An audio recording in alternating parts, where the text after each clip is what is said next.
Le projet de convention précise que le secret bancaire ne peut être invoqué pour refuser une demande d'entraide judiciaire dans le cadre d'une enquête pénale.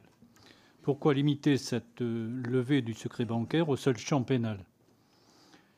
Ne pourrait-on pas envisager une extension de cette disposition à d'autres infractions et d'autres domaines, notamment fiscaux, afin de renforcer véritablement la lutte contre l'évasion fiscale et les pratiques d'optimisation qui passent aussi par des circuits bancaires très opaques?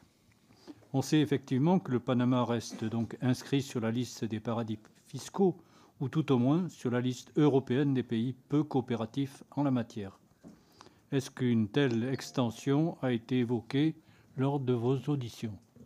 Sur la question purement juridique, en réalité, il s'agit de l'objet de la Convention. La Convention porte sur la coopération en matière pénale et donc il est normal que cette autorisation, d'ailleurs, qui est faite de levée du secret bancaire, soit restreinte par le cadre d'application de la Convention.